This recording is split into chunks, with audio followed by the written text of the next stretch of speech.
Led, written by Avi. Chapter 4. Following my escape from John Aycliffe and my night of forest hiding, it was the sound of a tolling bell that woke me. Dawn had come, and the strumpet church was announcing early morning prayers, crying.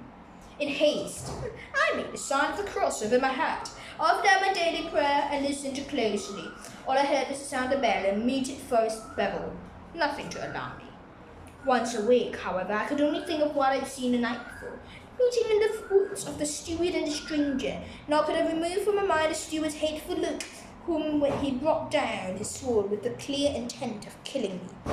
Even so, I tried to convince myself that it would not matter. In the past, Aycliffe had treated me badly. His attack on me the night before was not that great an exception. Why should he, I told myself, be concerned that I and nobody had seen me at his forest meeting? It seemed my best course of action would be to return to my home and act as though nothing untoward had come. But with the coming of morning's light, it took little to determine where I was. I made my way towards the village. Since my mother had been a quarter, one who held no land, no own right, she and I lived in a rented one-room dwelling that stood at the far edge of our village by the northern boundary cross, a thin thatched roof carried out most room. Earth was our floor, and since it was at some distance from the village, I was able to remain hidden from those who had already gone to their daily labour. I was just about to emerge from the woods and run towards our hut when I caught sight of the bailiff, Roger Kingsworthy, and the weavy, Odur Langland. Not only were they carrying pipes and axes, they were heading for my cottage. Unsettled, I drew back quickly and concealed myself behind some bushes to observe their intentions as they entered our small building. Perhaps they were looking for me because they emerged in moments. But then, to my great shock, they began to use their tools to pull the structure down. The cottage, being of small, mean construction, could not withstand the assault. Within moments, it was little more than a heap of thatch, wattle, and clay. Not content with that, Kingsworthy produced a flint from his wallet, struck sparks, and set ablaze the place I called my home for 13 years.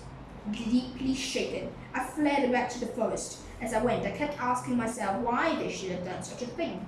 I could not believe it was merely because I seen a stew in the forest the night before. Once within the woods, I decided to go to a high rock which stood near the forest edge and overlooked our village. Though the rock was difficult to climb, I had done so before on one of my solitary rambles. It was to be hoped that I seen something to help me understand what was happening.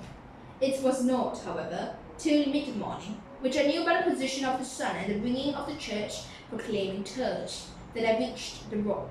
Once having made sure I was alone and climb. While the rock was not an easy ascent at some places, it was little less than a cliff. I reached the pinnacle. Once there, I took the further precaution of lying down. Only then did I lift my head and look down. Before me, like some rolled-out tapestry, was my entire world. Beneath, the sky as blue as Our Lady's blessed robes, a contrast to the green spring that lay abundant everywhere. Overhead, swallows flitted, free as birds ever are. To the west meandered the river strong, glittering like a silver ribbon in the golden sun. At this point, the river ran at a shallow depth. Like most, I could not swim, but for much of the year one could wade across. Above and below this ford, depending on the season, the water ran quite deep. A few paces from the river bank, on the village side, stood one of the stone crosses that marked Strumpet's western limit. Covered by mystic markings, this cross had been erected where St. Giles had once appeared. There, on the river's low-lined banks, stood our noble's house, Lord Furnival's manor, the grandest house I knew. It was where the steward had lived for many years in the absence of the knight. With stone walls 2 levels high and small windows, the manor was to me like a castle, high, mighty, and impenetrable. Inside, I had never been allowed to enter, but I had been told, was an arched hall with a long festal table and benches, several sleeping rooms, and chapel. On the walls hung pictures of saints, along with ancient battle shields.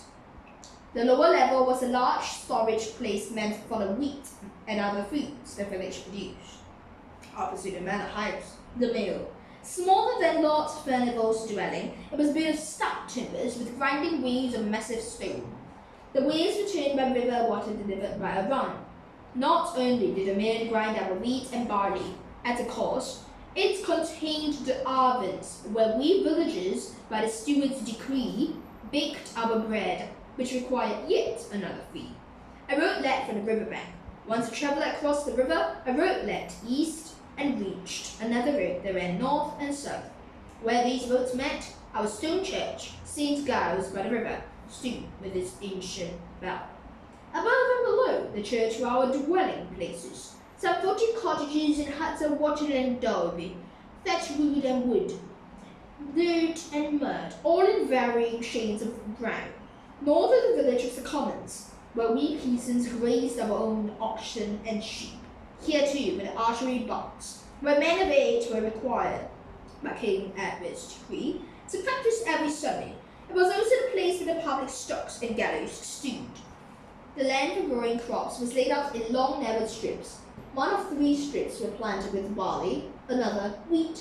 The final third they followed for the grazing of the manor's cattle. As for the 2 roads that passed through Strongford, all I knew was that they led to the rest of England, of which I had no knowledge, and beyond England I suppose came the remaining world, Great Christendom, our place called it. When all my life I never gone past the boundary crosses, which marked the limits of our village. Everything from the woods, the cottages, the manor house, the mill, the roads, the growing lands, the commons, even the church itself, to the tiny crofts beyond our village, used for planting herbs and roots. Everything belonged to Lord Philippa, who held it in the king's name. Indeed, the steward said we belonged to our Lord as well. Like all villagers, we were required to ask the steward's permission to be excused from work if ill, to grind our wheat, bake it, to buy it, sell, to travel from our parish, to marry, even to baptize our children. In return, we gained 2 things. When we died, there was a hope of heaven. And Lord Furnival protected us from the Scots, the French, the Danes, and the wicked infidels. But that morning, I had little doubt. I'd never be protected again.